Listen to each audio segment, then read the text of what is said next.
Oi! Oi!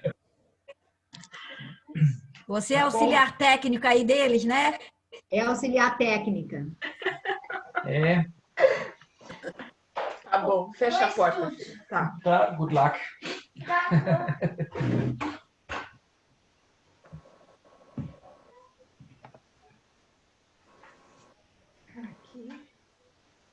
Matias, ó, a paisagem atrás da minha irmã é uma foto, mas é o visual dos fundos da casa dela. É o visual. Maravilhoso, não? Maravilhoso mesmo. Eu adoro esse visual. Todo dia eu tomo café olhando para essa pedra aí. Ah, eu também tomaria, viu? Almoço, janta, tudo. Aqui nós temos o parede. Né? Aqui é parede. Não, mas vocês podem colocar uma foto aí se quiserem também. A gente vai fazer. Não, mas ela assim, no Eu quintal tenho esse dela, visual de o verdade. visual é do quintal dela. É um visual lindo. Parece que você está assim em Petrópolis, Teresópolis. É bem agradável. Bonito mesmo. Eu vou viajar para o Brasil. Pode vir, já está convidados. Vocês vão vir para cá quando? Até agora o Covid ainda não deixa, né? O corona ainda não deixou, né? É verdade. Por ano que vem. Por enquanto, acho, sem plano. O Magali aí já começou a piorar de novo o Covid? Piorando, né? Tá infelizmente, não. Mas a Alemanha nunca teve Covid intenso. Na Alemanha nunca foi intenso. Sempre foi dos países mais controlados, né? Mas agora aumentou também. A minha filha mora aí em Dublin, na Irlanda, e ela falou que agora bloquearam de novo. Não pode sair de Dublin. Começar a ficar mais complicado, infelizmente. Mas tá bom. Nós não podemos mudar. Só cuidar. Agora todo mundo usa máscara. Pois é. Gente, faltam 4 minutos. 4. Mas você não quer colocar sua música, Pepita? Pode ser. Eu vou tirar aqui o som. Peraí, eu te quero aqui.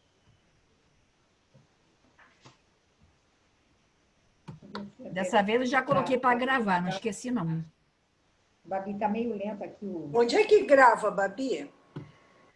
Tem tipo uma bolinha escrito Record, não tem? Alguma coisa assim? Record.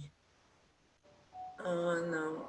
É diferente. Do lado de compartilhar tela, no meu é do lado, aí tem tipo uma bolinha que você clica ali e grava. E grava, né? Interessante.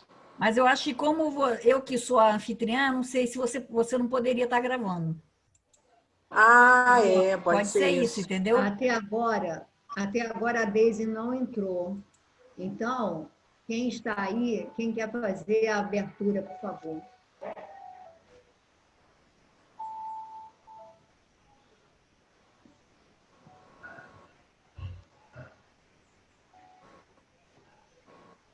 De novo. Fernanda está entrando. Estou te ouvindo.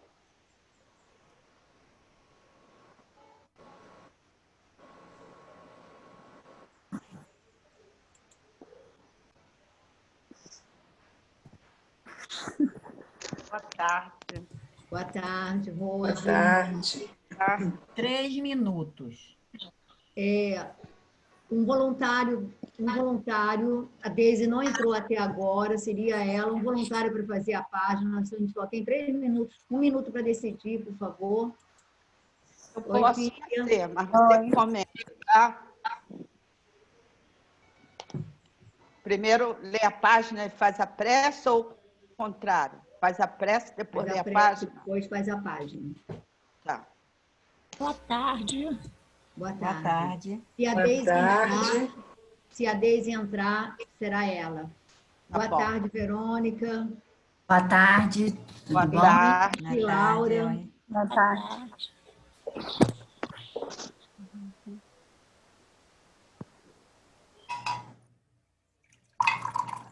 Fecha a porta da cozinha.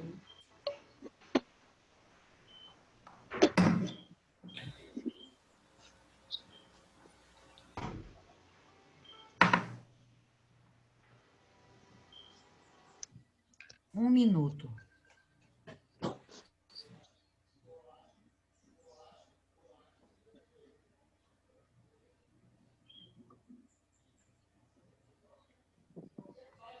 Eu queria explicar rapidinho para o pessoal que entra assim em cima da hora, coisa que, por exemplo, se der 15 horas, a gente está fazendo a prece e eu vou estar de olho fechado. Então, a pessoa vai ter que aguardar acabar a prece para eu poder liberar, entendeu? Por isso que às vezes pode demorar, Tá bom. entendeu? Esse cenário de você está muito auspicioso, hein? Pois é. É o meu, é o cenário do meu quintal aqui. É o visual do quintal da casa dela, Verônica. É, Você né? tá ouvindo? Mas é uma foto, aqui é a Você vai tomar foto. um cafezinho lá. A Deise está entrando Nossa, agora. espetáculo. A Deise está entrando. Tá, então, Então, ela pode fazer.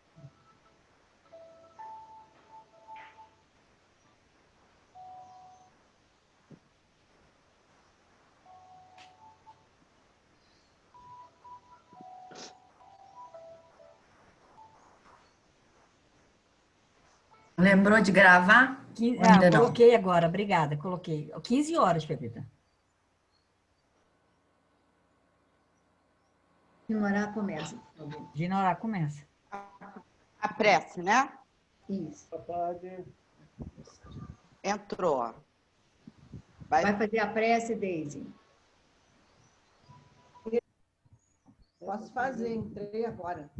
Pode fazer. Oi? Eu faço.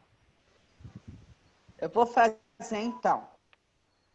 Senhor Jesus, amigos espirituais, é com muita alegria que aqui estamos para estudar esse ensinamento tão proveitosos para a gente e para todos os irmãozinhos que vieram estudar conosco e que a casa de cada um de nós possa ser envolvida e amparada em muitas bênçãos, muita paz.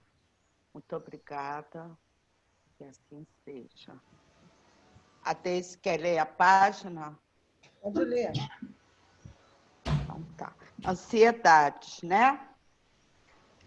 Lançando sobre ele toda a vossa ansiedade, porque ele tem cuidado de vós. 1 Pedro 5,7. As ansiedades armam muitos crimes e jamais edificam algo de útil na terra. Invariavelmente, o homem precipitado conta com todas as probabilidades contra si, opondo-se às inquietações angustiosas, falam as lições de paciência da natureza em todos os setores do caminho humano.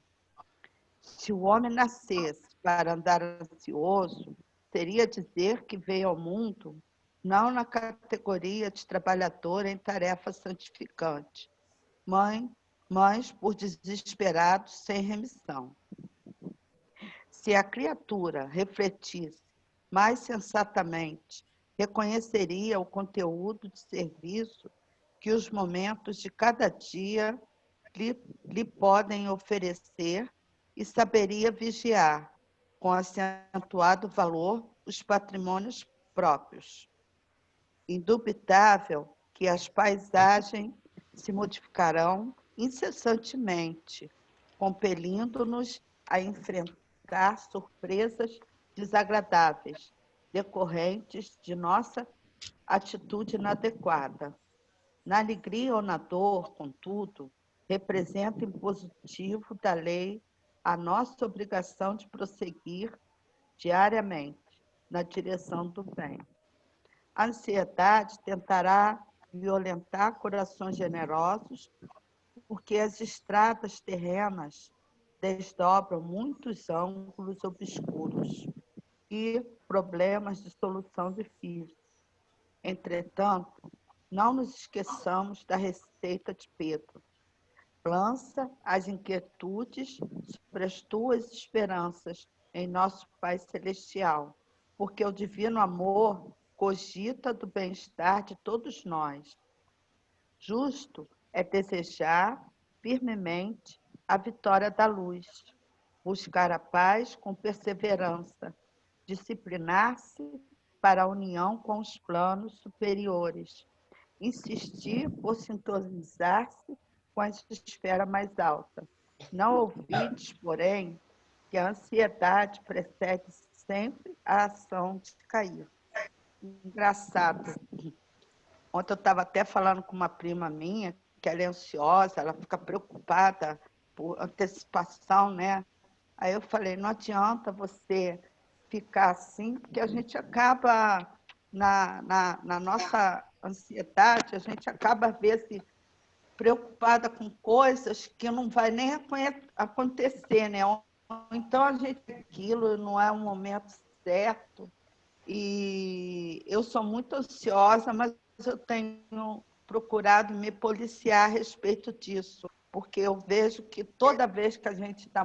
É porque a gente não confia, eu acho, né? Quando a gente fica ansioso, será que... A gente Eu acho que nesse caso, a ansiedade, a nossa fé fica mais para o lado. A gente, claro que a gente não tem tanta fé assim, mas é isso, Pepita, pode continuar. Gente, falar de ansiedade eu acho que é difícil para todos nós, porque eu acho que todos, de alguma maneira, uns mais, outros menos, temos uma dose de ansiedade. Mas a gente tem que botar assim na nossa cabeça, logo esse segundo parágrafo, quando ele diz invariavelmente, ou seja, não tem jeito, o homem precipitado conta com todas as possibilidades contra si. E daí a gente começa a perceber que realmente queimamos possibilidades, queimamos esforços, destruímos possibilidades por causa dessa ansiedade, porque, gente, há pessoas que adoecem. A prova disso, estamos agora nesse processo aí dessa pandemia, que eu nunca vi tanta gente, tantas pessoas da nossa relação, pessoas espíritas, doentes. E aí estão doentes por quê? Por causa da ansiedade, porque a gente tem dificuldade de lidar com tudo que, digamos assim, tudo que bloqueia os nossos desejos. A primeira questão é essa. Tudo que bloqueia os nossos desejos, então eu posso ficar o dia inteiro trancado em casa, a semana toda, se foi opção minha. Mas na medida em que alguém diz que eu não posso sair, pode reparar, as pessoas já ficam alucinadas porque ela está coibida de alguma coisa que ela, digamos assim, ela não tem o comando. E repara, a ansiedade, no fundo, é uma briga por comando. A gente quer estar no comando de tudo na nossa vida. E a verdade é que nos falta humildade para reconhecer que nós não estamos no comando de quase nada. De quase nada. É claro que a gente tem que fazer o nosso esforço para o planejamento, para as metas, para o que eu vou fazer no meu dia, mas eu tenho que saber que eu vou fazer uma programação, sabe? Mas ela vai ter que ser submetida à chefia. E se a chefia, né, nos planos maiores, disser que não tem jeito, gente. Aí, e a gente não sabe acatar o não. O não. Aí a gente fica acelerado. Aí repara que tudo depois decorre, essa ansiedade vai gerando uma série de situações que complicam a nossa vida. Na família, nas relações do trabalho, sabe, no grupo espírita, onde quer que seja, porque a gente vai ficando ansioso, vai ficando inquieto. E olha, essa página teria muito o que falar, né? E eu acho que em Sã Consciência, a gente não está assim, tão em condições de falar de algo que a gente sofre, por enquanto ainda, né? De um modo geral. Então, eu vou até deixar que vocês falem, se coloquem, né?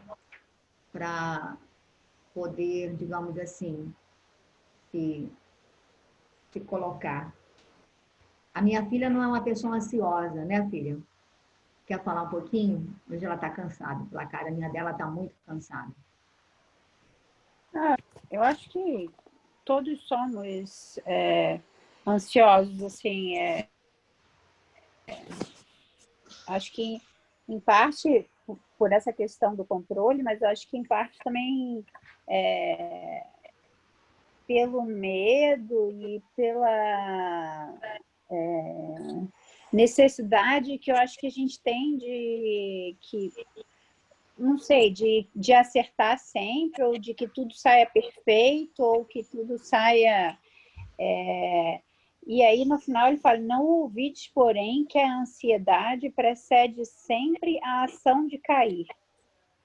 Então, assim, aqui ele dá a entender que, assim, que vai ser sempre, assim, sempre que a gente estiver ansioso por alguma coisa, a gente vai ter essa sensação de queda, né? Que é como, assim, é o sentimento que antecede a queda, né? Mas que a gente faça os planos, que a gente projete, que a gente faça, que a gente planeje, mas sem aquela aflição, né? Acho que é sem aquela aflição e sem aquela inquietação, né? Que muitas vezes a gente fica e de que... Eu acho que é impaciência mesmo. Acho que é a impaciência que a gente tem de esperar pelas coisas, né? É a fé, né? De saber que no final vai dar certo, que tudo tem um motivo de ser, né? Então a gente está sempre com aquela inquietude e aquela impaciência, né? Que eu acho que é da nossa natureza mesmo, né? De querer sempre que tudo saia como planejado e que tudo saia perfeito nos nossos moldes, né? Não sei nem como é que está nosso tempo. 3h11. Então, na semana passada, deixamos agendado os leitores? Ficaram leitores faltando? Fernanda foi uma, quem era a outra? Que queria ler hoje.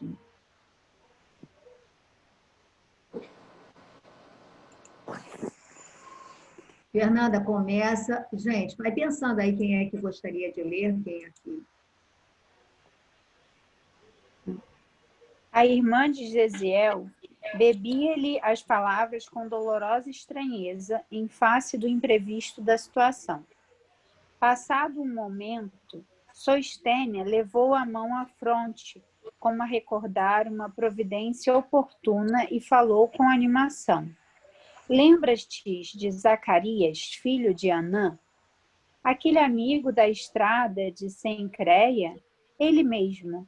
Fui informada de que, em companhia da esposa, prepara-se para deixar definitivamente a Acaia, por haver sido assassinado pelos romanos irresponsáveis nestes últimos dias o seu único filho.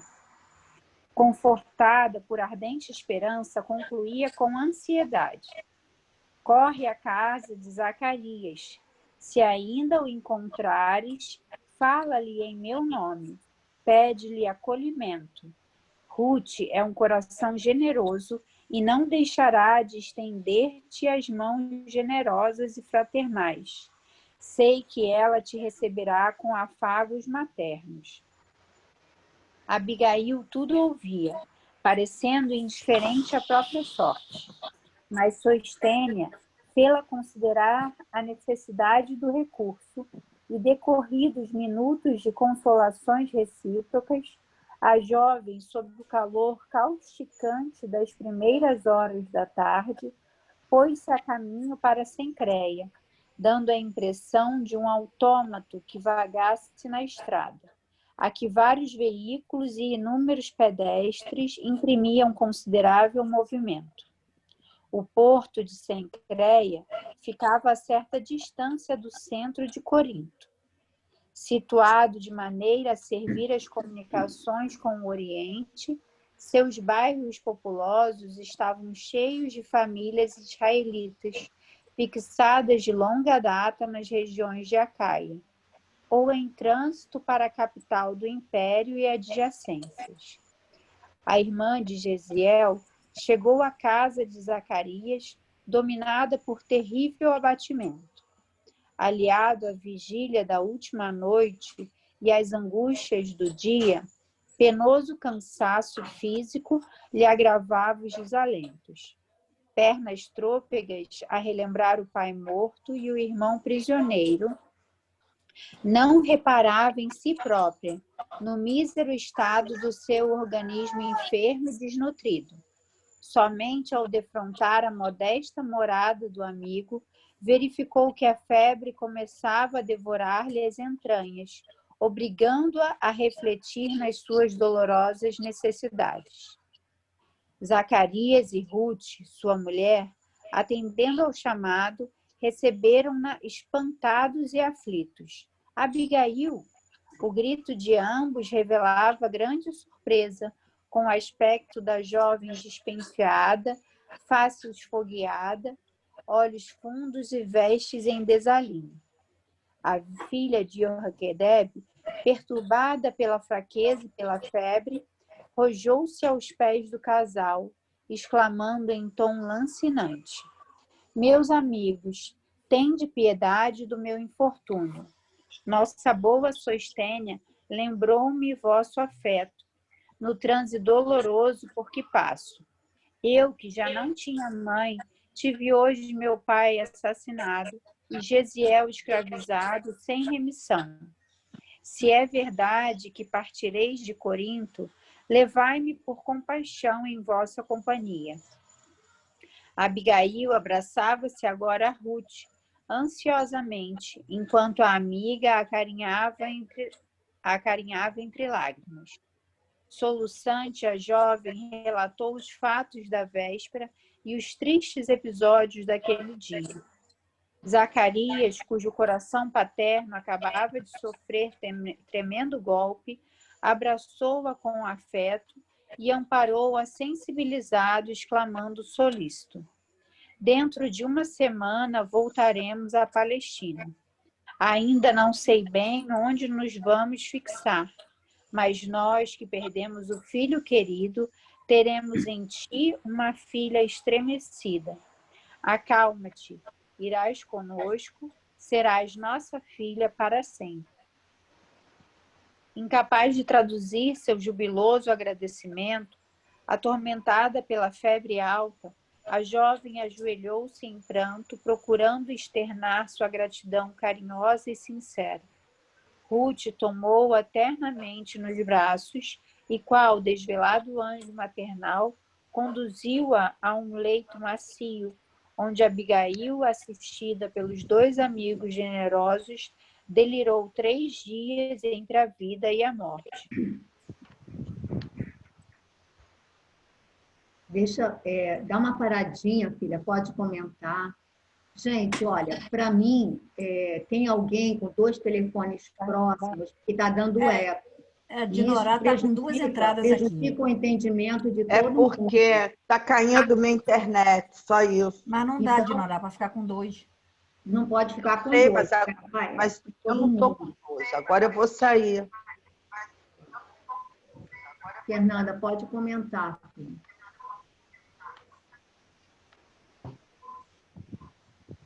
Assim, o que, na verdade, me chama a atenção o trabalho minucioso, assim, de planejamento, né, que a espiritualidade tem para que tudo, na verdade, seja no momento certo, né, e que as coisas sejam encaminhadas para determinadas situações, né? Por exemplo, se eles não tivessem perdido o filho, né, não estariam saindo da cidade, talvez nem a aceitassem em casa, né? Porque imagino até que ficaria algo estranho para aquela época, né? Se o filho deles também fosse moço. Então, a gente vê que, assim, eles tinham acabado de perder o filho e aí acaba que ela chega e vai se tornar uma filha também para eles, né? E ali, depois daquilo tudo, é que a gente vê também o quanto que ela ficou abalada com todas aquelas vivências, né, consecutivas daqueles dias, né, a ponto realmente de adoecer, né? Provavelmente também mal alimentada, né? E ali, pelo que ele falou, pelo que a gente entende aqui, foi uma distância grande que ela percorreu sob o sol, que ele fala que até aqui parecia ser um sol muito forte, né? Uma temperatura muito alta, e provavelmente devia estar desidratada e tudo já, né? Então, mas que a espiritualidade sempre, assim, provavelmente intuiu a Sostênia para que ela se lembrasse daquele amigo na hora, né? Já tinha trabalhado aquele casal, então, assim, é impressionante a gente... acho que esse livro, assim, ele mostra para a gente, vem tentar ratificar para a gente, né? Que a gente consiga ter um entendimento que nada na nossa vida acontece por acaso, né? E que muitas vezes, assim, coisas que a gente encara como coisas muito negativas, né? Como uma coisa muito ruim que aconteceu na nossa vida, ela tem uma razão de ser, e se a gente souber atravessar aquilo ali com resignação, com força, com determinação, né, a gente pode tirar um proveito muito grande, né, e aquilo ser de grande valia, assim, para a gente, né. Alguém mais quer comentar alguma coisa dessa parte?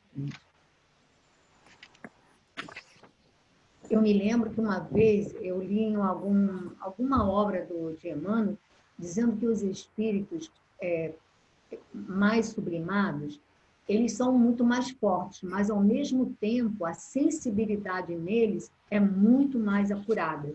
Então, esses golpes, o choque da dor, o choque da perda do pai, do irmão, ela aguentou firme, ela foi, mas não teve como não repercutir no organismo, né? Nesses 3 dias, digamos, de inconsciência, de dor e de tudo, né? E aí, provavelmente, ela deve ter sido retemperada espiritualmente para retomar essa jornada difícil, né?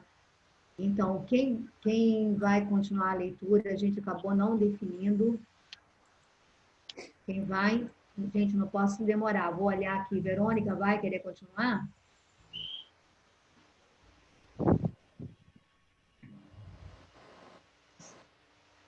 Em Jerusalém, depois de contemplar angustiosamente o cadáver paterno, o jovem hebreu acompanhou a irmã de olhar ansioso até a porta de acesso a um dos vastos corredores da prisão. Jamais experimentara tão profunda emoção. Ao cérebro atormentado acudiam-lhe os conselhos maternos, quando asseverava que a criatura, acima de tudo, devia amar a Deus.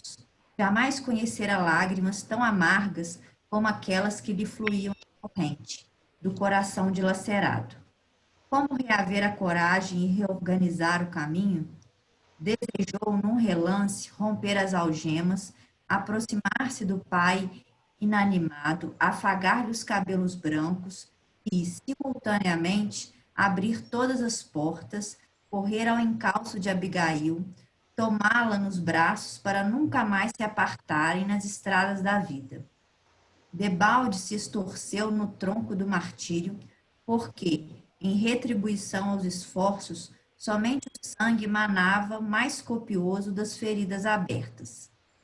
Singultos é soluços, suspiros, dolorosos abalavam-lhe o peito, a cuja altura a túnica se fizera em rubros frangalhos.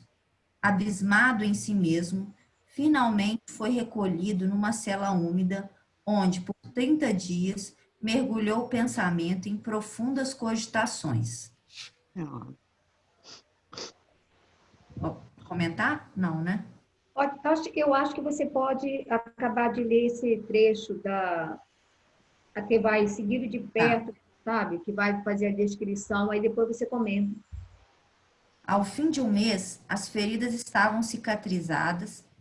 Os prepostos de Licínio julgou chegado o momento de encaminhá-lo a uma das galeras do tráfico comercial, onde se encontrava o questor, interessado em assuntos lucrativos.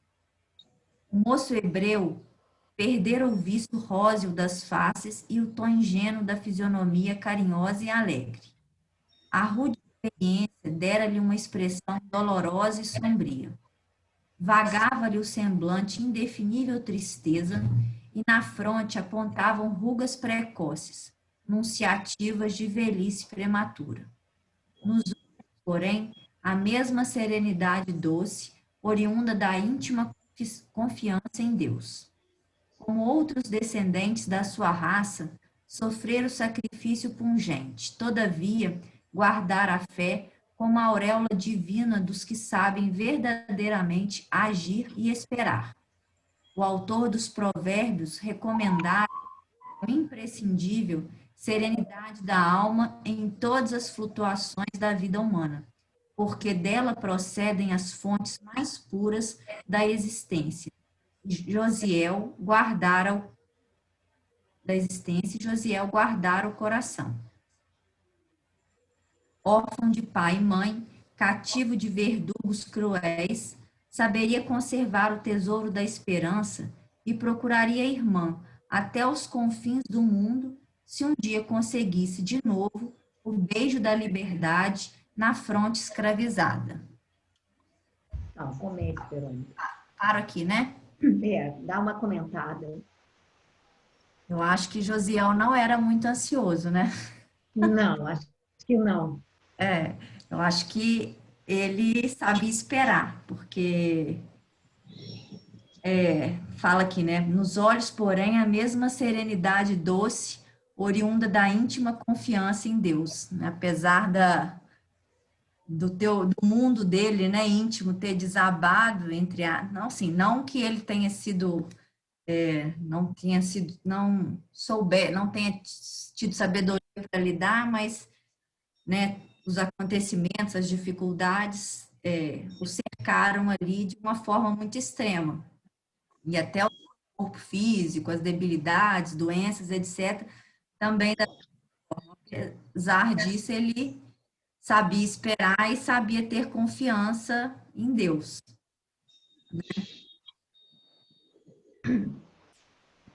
Verônica, você viu logo no início da leitura, quando ele diz que, apesar de experimentar aquela profunda emoção e sofrimento, ao cérebro atormentado, afligiam-lhe os conselhos maternos quando asseverava que a criatura, acima de tudo, devia amar a Deus. E aí você vê a presença dessa mãe já desencarnada. Eu acredito que ela acompanhou os dois filhos, porque ela devia ser um espírito também sublime, né? Mas aqueles pensamentos, quer dizer, porque ele poderia questionar-se. Eles eram de coração limpo, eles tinham sentimentos, né, fraternos, nobres, né? Por que tanta dor, tanto, né? E aí vem aquela coisa que dos conselhos maternos e jamais, né, jamais a criatura deveria esquecer-se, né, de, acima de tudo, amar e confiar em Deus. Coisa que provavelmente nos falta. Que a gente fala tanto em fé, não é? No próprio movimento espírita, como a gente fala em fé, e aí nós vemos que a nossa fé é muito pequena. E a gente vê isso nesses momentos que estão aí passando, o quanto a nossa fé é pequena mesmo, né? E aí a gente fica imaginando a ternura de Estevão com relação a Abigail. Repara, Abigail, ela acaba tendo aquele olhar, depois a gente vai ver para Paulo, mas Estevão, Emmanuel diz que ele centrava todos os sentimentos mais profundos do seu coração naquela irmã. Aquela coisa assim de almas realmente afins pela nobreza, afins pelo sentimento elevado, aquela afinidade, quer dizer, é como se ela resumisse todas as expectativas quer dizer, é como se ele vivesse para guardar e proteger essa irmã.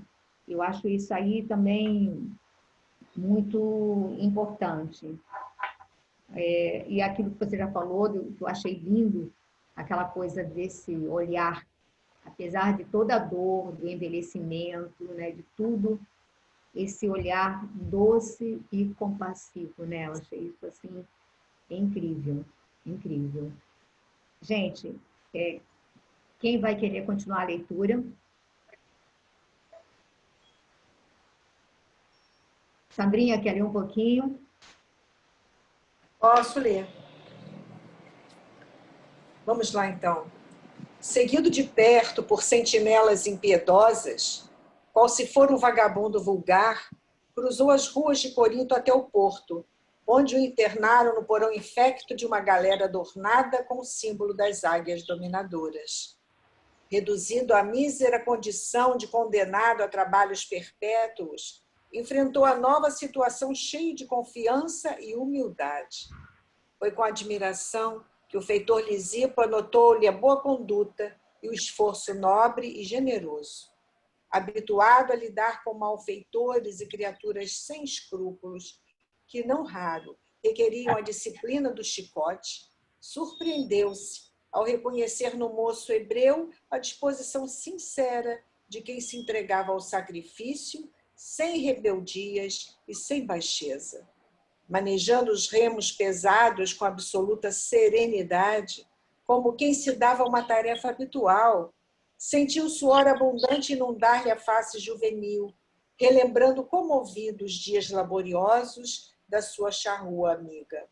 Em breve, o feitor reconhecia nele um servo digno de estima e consideração, que soubera impor-se aos próprios companheiros com o prestígio da natural bondade que lhe transbordava da alma. Ai de nós, exclamou um colega desalentado, são raros os que resistem a estes remos malditos por mais de 4 meses. Mas todo o serviço é de Deus, amigo, respondeu Gesiel, altamente inspirado. E desde que aqui nos encontramos em atividade honesta e de consciência tranquila, devemos guardar a convicção de servos do Criador, trabalhando em suas obras. Para todas as complicações da nova modalidade de sua existência, tinha uma fórmula conciliatória, harmonizando os ânimos mais exaltados. O feitor surpreendia-se com a delicadeza do seu trato e capacidade de trabalho, que se aliavam aos mais altos valores da educação religiosa recebida no lar. No bojo escuro da embarcação, sua firmeza de fé não se modificara. Dividia o tempo entre os labores rudes e as sagradas meditações. A todos os pensamentos sobrelevava a saudade do ninho familiar, com a esperança de rever a irmã algum dia, por mais que se lhe dilatasse o cativeiro.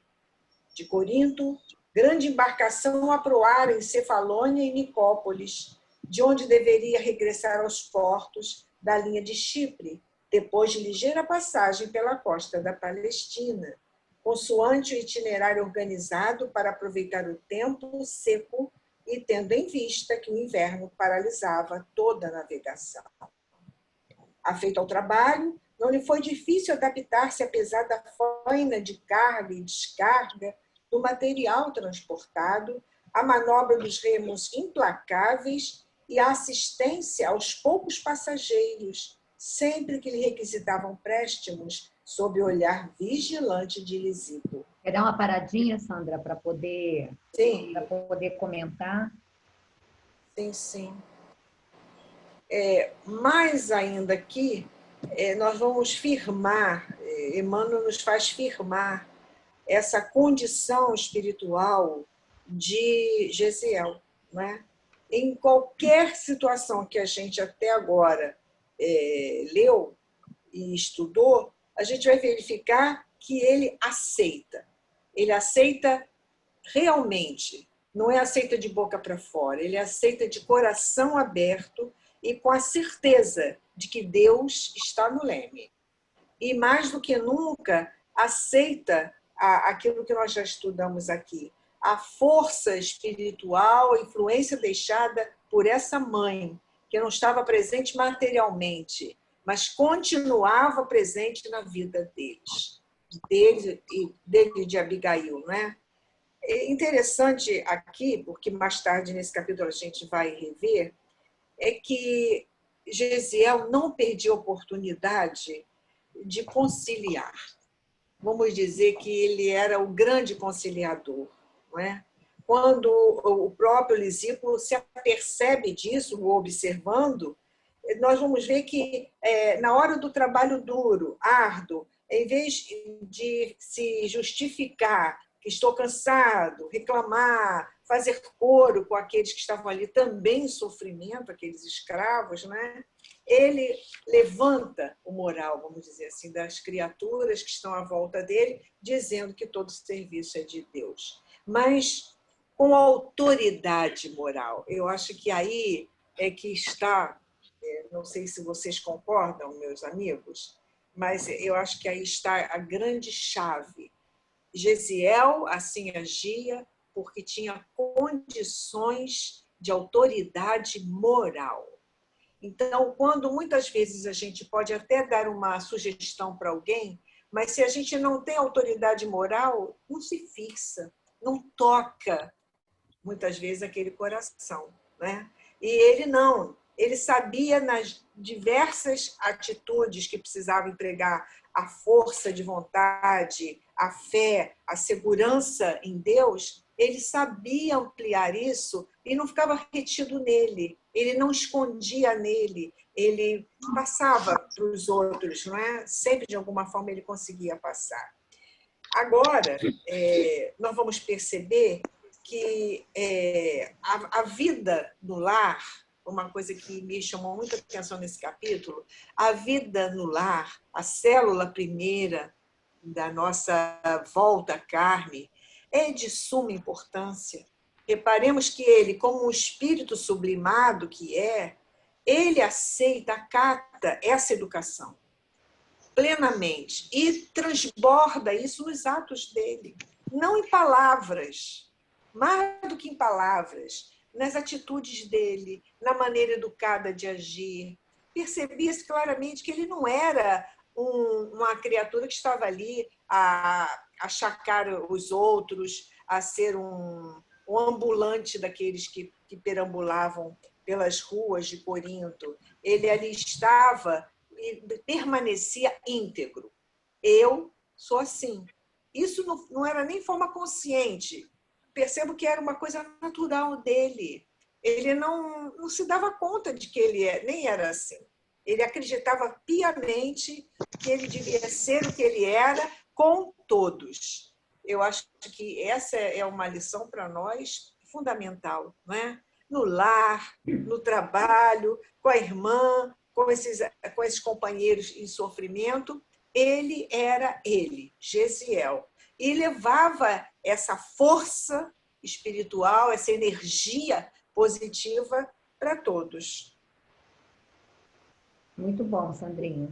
E acho que o bom não se dá conta que é bom e o humilde não se dá conta que é humilde, não é? Pois é. Não, e aquilo que você falou, tia Sandra, da autoridade moral, né, que por isso que as pessoas acatavam o que ele falava, provavelmente era o mesmo efeito que a mãe dele teve sobre ele e a irmã, porque ela provavelmente exemplificava e vivenciava tudo aquilo que ela passava para eles, né? E a gente vê o quanto que isso ficou gravado nele e na irmã, né? Então, aí que se você fala da importância da célula, da família, né? Mas, principalmente, assim, desses espíritos que estão conduzindo essa célula da família, de exemplificar, né? De tentar realmente educar pelo exemplo, né? Porque assim que realmente vai fixar e marcar aqueles integrantes da família, né? Lembra, enquanto você está falando, Fernandinha, tem uma coisa também para nós espíritas que sabemos ser fundamental. Gesiel nunca estava só, nós não estamos sós, não é? Imagina a pleiade de espíritos do bem, não é? Com autoridade para justamente insuflar ali, não a derrota, a revolta, mas de auxiliá-los a enfrentar uma situação drástica. E, sinceramente, falando no momento que nós estamos vivendo, não é isso que nós aguardamos, não é? E oramos para que esses mentores nos auxiliem nessas horas tão difíceis. Não desanimar, ver mais à frente com os olhos do espírito para a carne, não é? Do espírito para a carne, porque muitas vezes a gente se deixa levar. Muitas vezes a gente se deixa levar. Quem gostaria de continuar a leitura, por favor? Olha, quem olha aqui na frente, aqui, o Rosano já apontou, vai, pode ir, Rosano.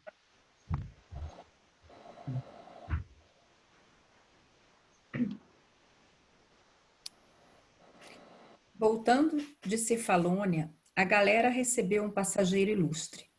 Era o jovem romano, Sérgio Paulo, que se dirigia para a cidade de Citium em comissão de natureza política.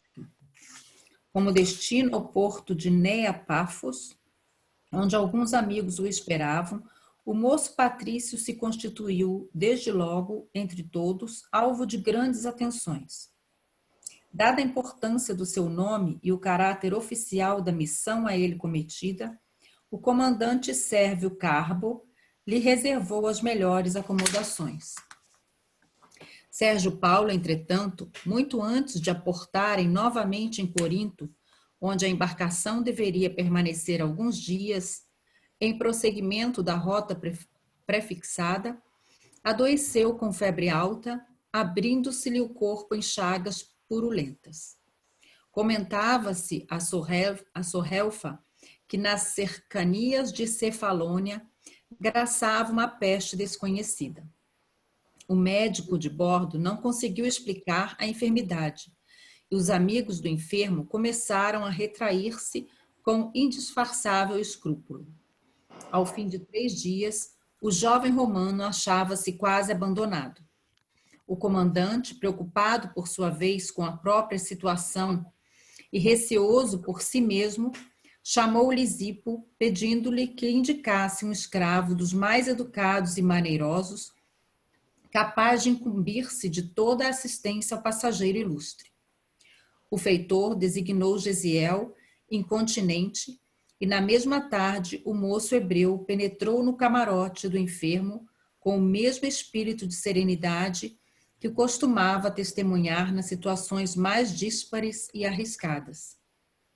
Sérgio Paulo tinha o leito em desalinho.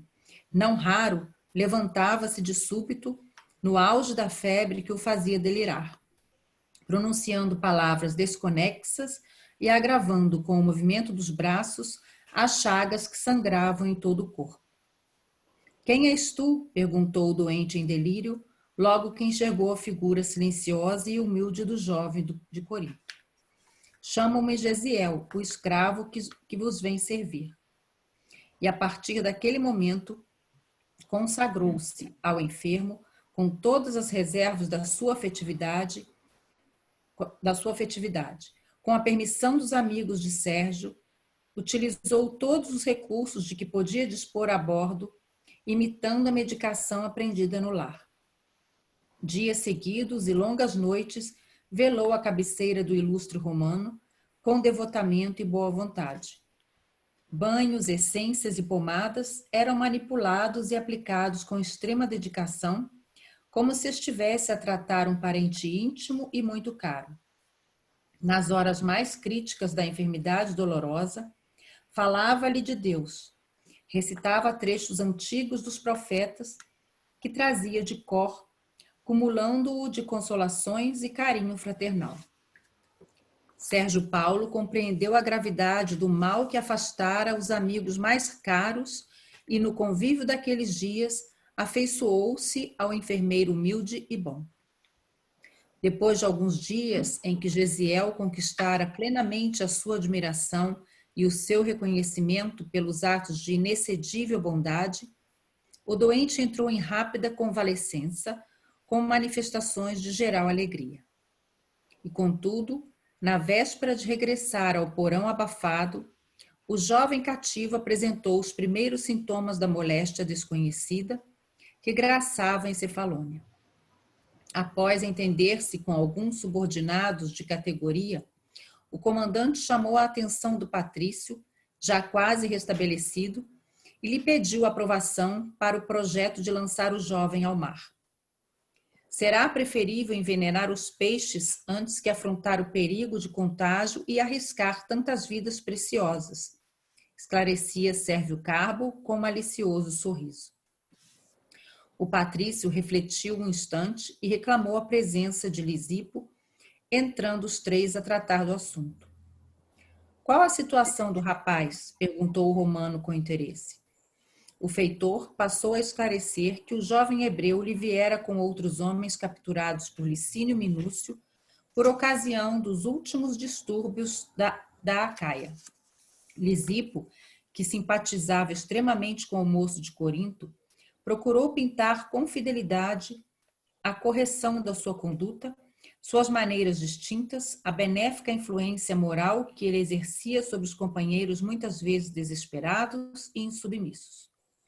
Depois de longas considerações, Sérgio ponderou com profunda nobreza. Não posso admitir que Gesiel seja tirado ao mar com a minha aquiescência. Devo a esse escravo uma dedicação que equivale à minha própria vida. Conheço Licínio e, se necessário, poderei esclarecê-lo mais tarde sobre esta minha atitude.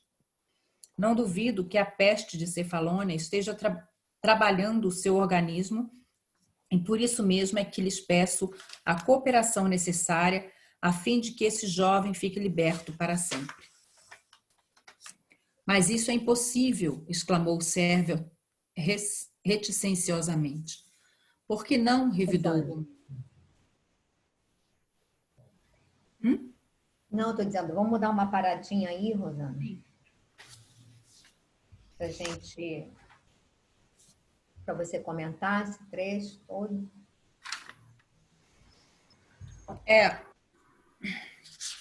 Eu acho inacreditável, né?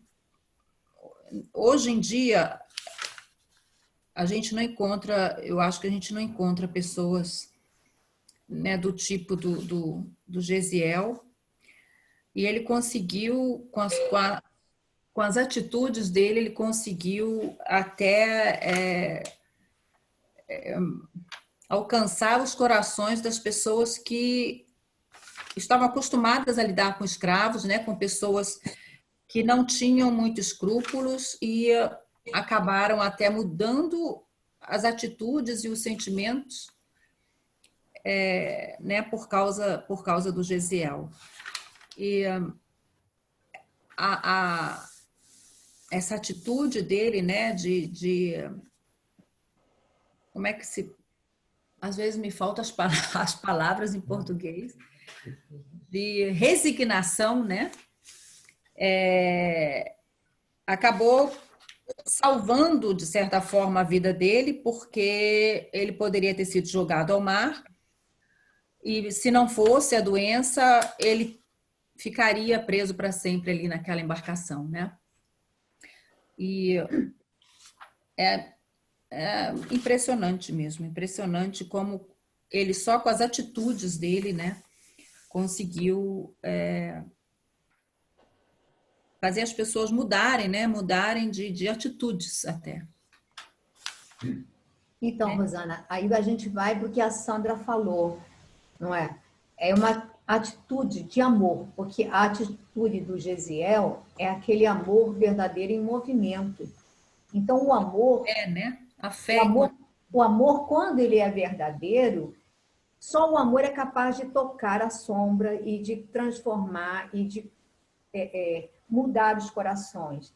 E a gente vai ver que o Sérgio Paulo não é uma pessoa também comum que eu digo assim, não, ele fugia do perfil daquelas pessoas que você veja bem, na hora que era para cuidar do patrício, que ele era importante, que ele era a pessoa mais importante da galera, aí a gente pega o escravo serve, o escravo salva, mas ele não pensou duas vezes em jogar esse escravo aos peixes, não é? para que outras pessoas não se contaminassem. Quer dizer, a gratidão era zero, era o uso mesmo do escravo como objeto. Mas, lendo o livro, a gente que já leu, mas como eu sei que praticamente todos aqui já leram, então a gente pode até tocar num ponto que a gente vai ver lá na frente, e a gente vê como a espiritualidade aproveita cada brecha, cada momento, cada coisa. Esse Sérgio Paulo, né? A gente vai ver que o Estevão vai guardar uma gratidão para ele, que ele só vai manifestar depois na pátria espiritual, né? Porque é o Sérgio Paulo que faz, através do Sérgio Paulo, que Saulo se transforma em Paulo, quando ele, anos depois, vai curar desse patrício, todo mundo já viu, vai curar desse patrício, e é em gratidão a esse patrício que ele vai adotar o nome de Paulo. Então, a gente vai ver, todo mundo já leu o livro, Fernando, ou Babi, e só estou dizendo é porque é importantíssimo a gente ver a conexão, que não estamos soltos, as pessoas não cruzam o nosso caminho por acaso, a pessoa não vem trabalhar com você por acaso. E quando a gente começar a entender os elos que nos conectam, a gente vai começar a ser mais grato a Deus. E vamos começar a ter atitudes de maior mansidão e de menos rebeldia, porque o nosso problema maior ainda é a rebeldia, assim, o enfrentamento da situação, mas de maneira inadequada, de maneira, digamos assim, não aceito, não quero, né? Não mereço, né? Então, eu acho que é muito por aí, né? Pepita, mas o Lísipo, ele teve uma importância, né, nesse contexto aí. Sim, Feitor também. O Feitor também ficou tocado por ele. Pois é. Com certeza. Mais 10 minutinhos, se acho que dá para ler mais alguma coisa, tá lá. 2 mãozinhas me mostrando 10 minutinhos. Não, agora é 9. A gente fica querendo ler mais um pouquinho, né? Mais 5 minutos. Então, nesses 5 minutos, quem é que quer ler esses 5 minutos, gente? Por favor, não demora para decidir, senão... Vai, Rose, lê aí os 5 minutinhos. Eu leio, peraí. Vou botar aqui para você. Pode manter. Vamos? Pode. Mas isso é impossível, exclamou o sérvio relicenciosamente. Por que não? Revidou o romano. Em que dia atingiremos o porto de Jope? Amanhã, à noitinha. Pois bem, espero que vocês não se oponham aos meus planos, e tão logo alcancemos o porto, levarei Gesiel num bote até as margens, pretextando o ensejo de exercício muscular que preciso recomeçar. Aí, então, lhe daremos liberdade. É um feito que se me impõe em obediência aos meus princípios. Mas, senhor, obtemperou o comandante indeciso, não aceito quaisquer restrições, mesmo porque Licínio Minúcio é um velho camarada de meu pai. E continuou, depois de refletir um momento. Não ias atirar o rapaz ao fundo do mar? Sim, pois faze constar nos teus apontamentos que o escravo Gesiel, atacado de mal desconhecido, contraído em Cefalônia, foi sepultado no mar antes que a peste contagiasse os tripulantes e passageiros. Para que o rapaz não se comprometa, instruí-lo-ei a respeito, dando-lhes umas tantas ordens terminantes. Além disso, noto-o bastante enfraquecido para resistir com êxito às crises culminantes da moléstia ainda em começo. Quem poderá garantir que ele resistirá? Quem sabe morrerá ao abandono, no segundo minuto de liberdade. O comandante e o feitor trocaram um olhar inteligente de implícito acordo mútuo. Depois de longa pausa, Sérvio concordou, dando-se por vencido. Está bem, seja. O moço patrício estendeu a mão aos dois e murmurou. por este obséquio ao meu dever de consciência, poderão sempre dispor de mim, em mim, de um amigo. Daí a instantes, Sérgio acercou-se do jovem, semi-adormecido, junto do seu camarote, e já tomado de febre em começo de explosão, dirigindo-lhe a palavra com delicadeza e bondade. Gesiel, desejarias voltar à liberdade? Ó Senhor, exclamou o jovem, reanimando o organismo com um raio de esperança. Quero recompensar a dedicação que me dispensaste nos longos dias de minha enfermidade. Sou vosso escravo, Senhor, nada me deveis. Ambos falavam o grego, e, refletido subitamente na situação de futuro, o patrício interrogou. Sabes o idioma comum da Palestina? Sou filho de israelitas, que me ensinaram a língua materna nos mais verdes anos. Então, não te será difícil recomeçar a vida nessa província. E, meditando as palavras, como se temesse alguma surpresa contrária aos seus projetos, acentuou. Gesiel, não ignoras que te encontras enfermo, talvez tão gravemente quanto eu, há alguns dias. O comandante, atento à possibilidade de contágio geral, dada a presença de numerosos homens a bordo, pretendia lançar-te ao mar. Contudo, amanhã de tarde chegaremos a Jope e hei de valer-me dessa circunstância para devolver-te a vida livre. Não desconheces, todavia, que assim procedendo, estou a infringir certas determinações importantes que regem os interesses de meus compatriotas. E é justo pedir sigilo do meu feito. Sim, senhor. Respondeu. Não pode parar, Rose, vamos parar por aí, senão a gente vai estourar aqui o tempo. Vamos deixar aqui, né? Dá para perceber, né, que assim o tempo de Deus, né? O tempo de Deus é assim, é perfeito, né? Ele vai chegar numa outra cidade com o idioma dele materno, né? O Sérgio, né? O Sérgio Paulo, assim, fiel às convicções dele, né? Ele tinha que fazer alguma coisa, Gesiel, porque ele deve a vida a Gesiel, né? Todos os amigos, todos os camaradas dele se afastaram e deixou ele também a própria sorte, né? E o importante aqui, que é interessante, que ele fala que ele usou banhos, unções que ele aprendeu em casa. Ou seja, mais uma vez, a mãe se faz presente, né? Tudo para enfrentar essa moléstia, tudo aquilo que ele havia aprendido no lar, ele usou, né? E ele sempre grato e ele sempre fiel a tudo aquilo que ele sempre acreditou. Então, gente, eu acho que a gente... Como é que está o nosso horário? 3 minutinhos para a prece.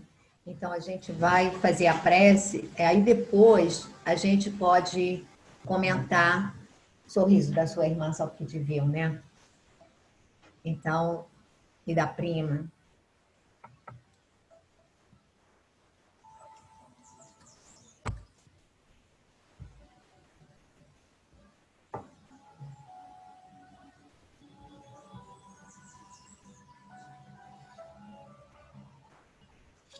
Jesus, Mestre amado, queridos amigos espirituais, que nos envolveis neste momento, e nos reunis em torno desta obra que toca nossos corações de maneira inquestionável, Senhor.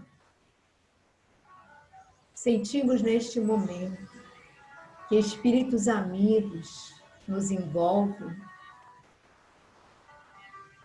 em vibrações amorosas e pedimos que recomponham as nossas energias, envolvam o lar de cada criatura presente neste momento, porque estamos reunidos, embora distanciados, estamos juntos.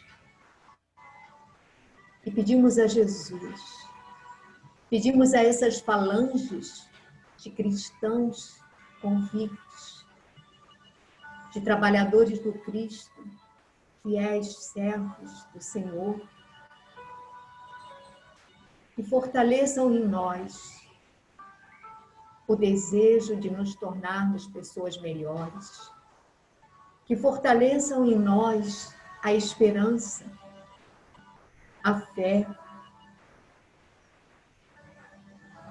a serenidade, que possamos compreender os seus desígnios e acatá-los com a serenidade, a calma, o entendimento necessário. Ilumina, Senhor, os nossos pensamentos, clareia as nossas ideias, enxerga-nos com o teu amor, para que possa, Senhor, desabrochar em nós esse sentimento que vemos nesses grandes missionários e que está em nós apenas em germe, em semente latente.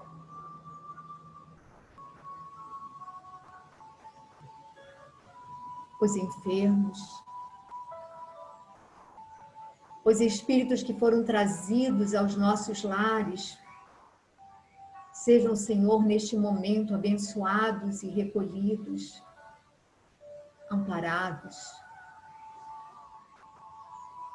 E te pedimos, Senhor, que destes em cada lar um raio de luz,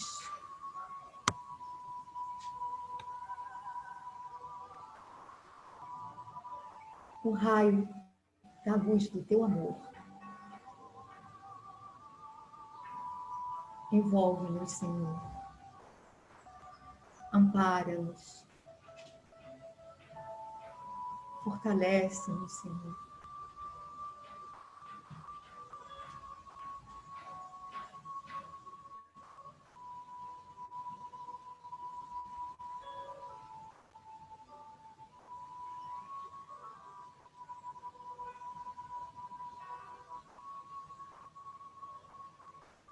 Que assim seja.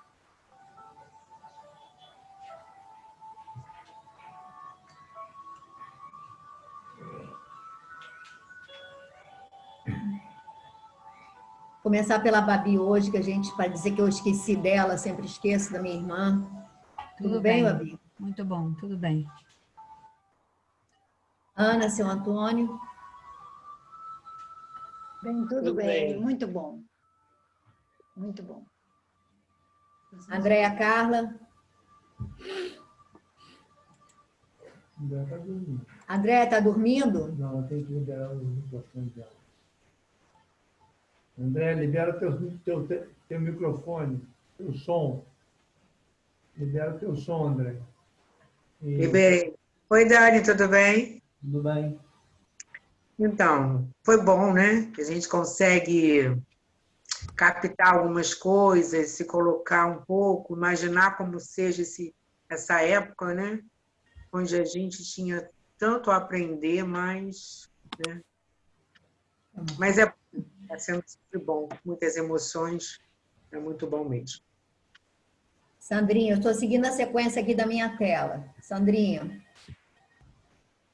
É gratificante, Pepita, porque a gente sente a presença dos amigos entre nós, não é? E a gente só tem a ganhar nessa uma horinha que passa tão rápido, né? É verdade. Eu vou ter que sair para uma consulta, tá, Pepita? Tá bom. Para todos, boa semana. Até segunda. Obrigada, Sandrinha. Matias. Aqui tudo certo. Tudo certo? Cadê Magali? Eu acho que ela precisava no banheiro. Ah, tá bom. Rose. Tchau, gente. Tchau. Tá. Eu acho uma hora tão pouquinho, né? Passa tão rápido, né? E assim, cada dia que passa, né? A gente assim perceber que a gente não tem um controle de nada, que Deus tem o controle de tudo, a gente é uma marionete, e se a gente luta contra, a gente sofre. Que o Gesiel é assim, um exemplo, né? Então, ele sempre falava, graças a Deus, e ele não perdeu a oportunidade de evangelizar, né? Porque ele lia orações que ele lembrava, né? Ou seja, começamos com ansiedade, então não existe coincidência, né? Vivendo 6 meses de confinamento, pandemia, etc., falando sobre ansiedade. Eu tenho uma filha muito ansiosa, extremamente ansiosa. Já fui muito, e depois que eu tive o câncer, eu aprendi que a gente não tem controle de absolutamente nada, porque eu tive o merecimento de ter o médico certo, na hora certa, tudo certo, né? Então, naquele momento, eu falei assim, acabou a ansiedade, né? Porque eu podia ter acabado tudo ali. Então, hoje, eu tento transformar essa ansiedade em produtividade. Ou eu vou ler, ou eu vou limpar, ou eu vou organizar. E nesse processo de pandemia, de limpar, de organizar, para controlar a ansiedade, quanta gratidão surgiu, porque quanta coisa que eu encontrei, quanta foto, quanto livro, quanta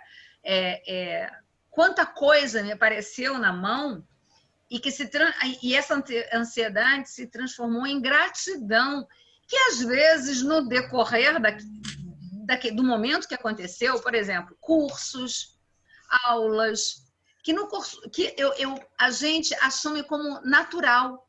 Natural como assim? Não é natural. Eu estou ouvindo, eu estou comendo, eu estou falando, então não é natural, né?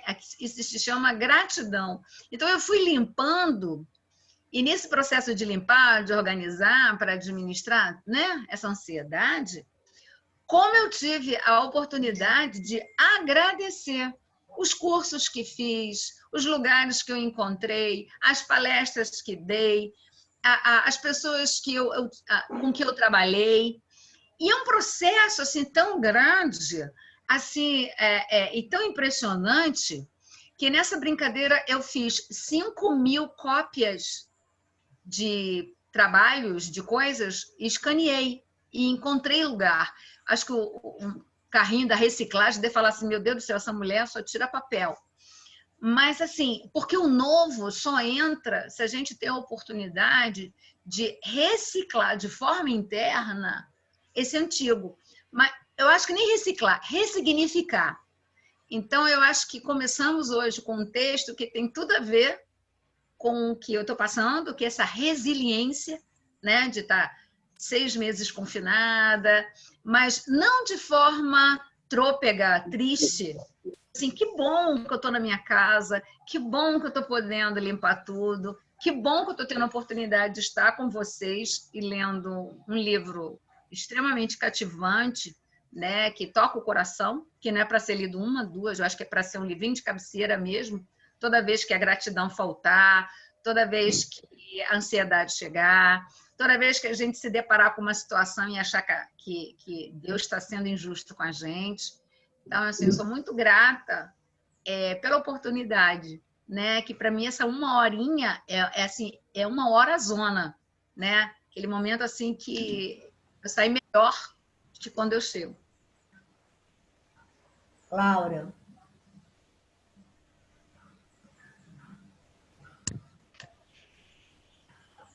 O som, Laura. Microfone. Tem que abrir o áudio, Laura. Desculpa. Não, eu estava falando assim que eu gostei demais, tá? E lembrando, eu acho que foi a Fernanda que falou em exemplificar, né? Ele está exemplificando para a gente muito, o tempo todo ele está nos mostrando, né? Como que nós deveremos ser, o que nós temos que conquistar, né? O Gesiel que eu estou falando, né? Então, acho muito legal, ele nos lembra de coisas que às vezes a gente meio que esqueceu um pouquinho, colocou de lado, entendeu? Então, está sendo ótimo, estou adorando. Gostei muito da aula de hoje. Da aula não, do curso. Né? Imaginal, né? Eu diria que é um estudo em conjunto. Eu acho que a Verônica tem que sair, então vamos ouvir a Verônica primeiro. Pode falar, Verônica? Não, posso? Tá me ouvindo? Tô. Minha internet caiu 2 vezes, resolvi passar para o celular. Não tô com pressa, não. Se quiser passar para outra pessoa, pode passar. Vou seguir a sequência agora. Rosana. Sem áudio, Rosana. Tudo bem. Vocês estão pensando que a gente lê pensamento. O pessoal aqui não está ainda nessa condição, não. Eu liguei. Eu não falei antes, não. Tá. Agora fechou. Fechou, novamente.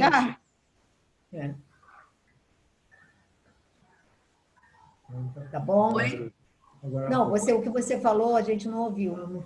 Que eu gostei de ver o Daniel aí, o pano de fundo da Babi tá interessante. Tá bom. Lúcia? Tudo bem, Pepito, tudo bem. De Norá? Tudo bem, a minha internet também caiu, eu vim pro celular. Foi muito bom esse estudo. A gente fica muito emocionado e toca muito a gente, né? Muito bom. Agradecida por isso. Minha cara Gracinha.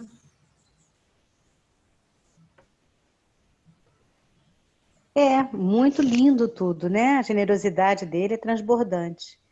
Eu gostaria de ser um pouquinho generosa que nem ele. Bom, todos nós, né? Bom ver vocês todos. Um grande abraço. Tá bom. Deise e Emilson. Um de cada vez, tá?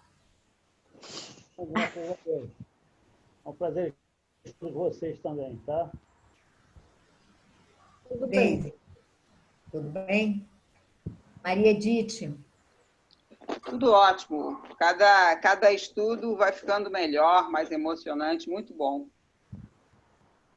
E agora, Verônica. Tudo jóia. Eu até fiquei na dúvida quando apareceu o Sérgio Paulo, né, que teve aquela convivência lá com o Estevão naquele período lá da doença. Fiquei me perguntando, né, se ali, naquele tempo que ele conviveu com Estevão, se ele deveria ter, de repente, percebi que ele era uma pessoa diferente dos demais, digamos assim, né? Não era um espírito muito adiantado, acredito eu, mas também não era muito rasteiro, igual a maioria ali. Mas eu me perguntei, também não sei a resposta, se ele ali naquele momento de convivência já não era o momento de ter dado um clique. Claro que Josiel não apresentou para ele ali o Cristo, porque não conhecia ainda. Mas se já não era o momento dele ter, digamos assim, ter tido um despertar. Porque eu acho que mais à frente, quando Paulo encontra com ele, acho que Paulo dá um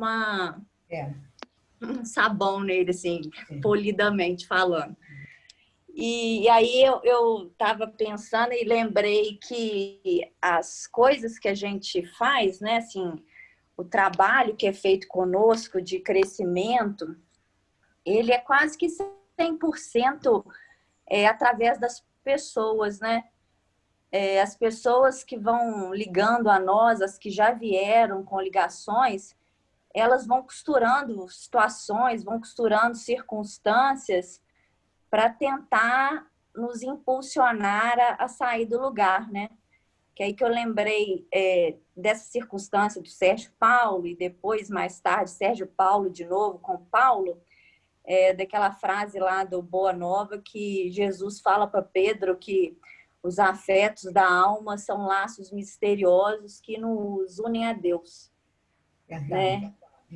Então, assim, tudo é construção e vínculos afetivos, né? Que vão impulsionando a gente para crescer mesmo, né? Para a gente sair do lugar. Verônica, eu tenho esse mesmo sentimento. A gente aqui participando desse grupo, eu acho que o sentimento que predomina, pelo menos no meu coração, é um sentimento de gratidão profunda. Gratidão por essa oportunidade de reconectarmos, né? Porque, repara, você acha que foi por acaso que você, né, essa carinha doce, assim, chegou assim para o nosso grupo, né? Não foi. A Rose, que a gente pensou assim, né, através do apadrinhamento das crianças, e a gente foi pensando. Então, a gente vê que não é por acaso que nós nos estamos agora. A Magali, gente, quando ela disse semana passada que ela mora perto da Rússia, que é naquela parte da Alemanha, perto da Rússia, eu falei, gente, nossa, e, no entanto, a gente está tão pertinho e a gente tem um carinho tão grande, como se a conhecesse desde sempre, né? O Matias, gente, como se conhecesse sempre, sempre conheci o Matias, entendeu? Então, que instrumento, né? Hoje a gente já pode contar com esse instrumento, né? E agora falta só a minha filhota. Ela deu um sorriso porque ela viu o irmão, esse garoto bonito aqui, é um dos meus filhos caçulas, né? Que são 2, né? Fala. Sem som, Fernanda. Eu vou falar rapidinho que eu estou supervisionando a aula aqui da Bela, mas é muito bom, muito gratificante mesmo participar do estudo, assim, são momentos que passa rápido, mas ao mesmo tempo a gente consegue desenvolver bastante coisa, né? E assim, pelo menos a mim é um estudo que tem tocado bastante e eu fico muito feliz de participar. Eu passo a semana toda esperando. A semana toda, eu acho que é com a gente também. A gente fica assim esperando por esse encontro. Gente, porque vocês não sabem, vocês, né, nos alimentam, ou seja, nos alimentamos uns dos outros. Esse sentimento de empatia que percorre, né, é alimento, gente, é alimento. Então, que vocês tenham assim uma semana muito, muito especial, né? E que Deus esteja assim no coração de todos. E até a próxima semana. Né? Beto, peraí, meu marido que está aqui, que não falou, peraí, está escondido, peraí. Aqui, mas eu acho que tem mais gente que não falou. Eu cheguei atrasado. Quem não falou? De Norá já falou? Não, faltou alguém para falar? Não, todo mundo já falou. Edith falou? Tá? A Lúcia? Falou, todo mundo já falou. Tô gaga já. Ana e seu Antônio acho que não falaram. Bem antes. A Ana falou, não falou, Ana? Falou, todo mundo falou. Na hora que você me perguntou, eu tinha o fone, pensei que tinha ligado e não tinha, tá? Mas foi tudo ótimo, amei, é muito emocionante, muito gratificante mesmo. Muito bom. Aqui meu marido fala aí. Não, eu estava fora, mas cheguei um pouquinho atrasado, mas deu para pegar bastante. Na verdade, eu... Chorou. Deu para chorar, um pouquinho aqui. Fala, Betão. Gente, não, esse negócio dele dentro do barco, a gente tem que chorar sempre. E o pior é que eu me lembro dele e me lembro do outro livro que tem algo muito parecido e muito legal, que é a vida lá de Lucas. Então, é muito bacana isso, muito emocionante. Eu me lembro das 2 emoções, que são 2 livros que realmente não se pode deixar de ler mais de uma vez. E ter do lado na mesa de cabeceira mesmo. Então, eu fico com o meu. Gente, na realidade, repara, na realidade, nós estamos todos com saudade desse Cristo. E esse livro, ele nos remete a essa origem do cristianismo, onde nós, naquela época, estávamos do lado oposto, tá, gente? Só para vocês não ficarem assim empolgadinhos de que já estavam seguindo Cristo, nós, naquele momento, estávamos lá no meio dos fariseus, e então, mas aí agora a gente quer começar esse movimento, né, com amor, né?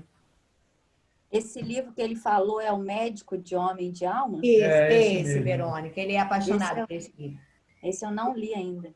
Ó, então pode começar a ler que você vai dividir os 2. Esse livro, Verônica, esse livro, desde que você desconsidere o final, que é a única... Só o finalzinho, as 3 últimas páginas. A parte, assim, ela não soube acabar. Faltou a ela ler Emmanuel. Ela não soube acabar o livro porque ela se baseou em pesquisa. Acho que ela leva mais de 20 anos de pesquisa, vai ao Vaticano, etc. e tal.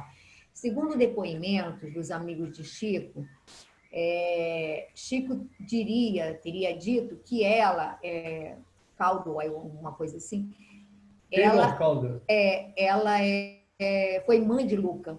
E ela escreveu vários livros e ela não se diz médium, porque ela não acreditava. Então, ela tinha intuição, ela saía, coisa e tal. mas, segundo o Chico, seriam livros com uma origem única mesmo. Embora, digamos assim, no caso desse, ela não soube terminar. Quer dizer, a gente que tem esse conhecimento, por exemplo, de um Paulo e Estevão, aí você vai dizer assim, caramba, o livro não acabou bem. Mas isso você faz de conta, assim, se abstém do término e lê, porque o livro é muito poético, é muito belo, muito A belo. Bíblia está falando de 3 últimas páginas. Isso aí Pô, é o num livro acabamento, é o fechamento num livro do de livro. 400 páginas. Isso aí Mas é o fechamento do livro. De quem é o livro? Médico de Homens e de Almas. De quem é? Taylor Caldwell. Caldwell, eu acho. Acho que é isso. Taylor Caldwell. Caldwell. Não sei como é pronuncia exatamente, não. E esse aí você encontra fácil nas livrarias aí. Você vai Porque encontrar... são várias edições que já foram feitas e está sempre sendo eu acho reeditado. eu acho que o original... Ela era canadense, se não me falha a memória, ela é canadense. Mas acho que o livro foi editado em inglês, traduzido. É muito legal. Muito bonito mesmo, é lindo. A vida de Luca, ela é emocionante. Porém, Beto, mas é porque no Evangelho, como a gente foca Paulo, né, que seria assim a estrela, o Luca fica meio que no Luca, Silas e aqueles, eles ficam meio que no pano de fundo, né? Mas, gente, são vidas meritórias mesmo, né? Meninas, vocês querem dormir? Rosana deve estar Tchau, já gente. dormindo. Tchau, gente. Um abraço, hein? Tô saindo. Até segunda. Até semana que vem. 1, 2, 3 e já. Tchau. Tchau.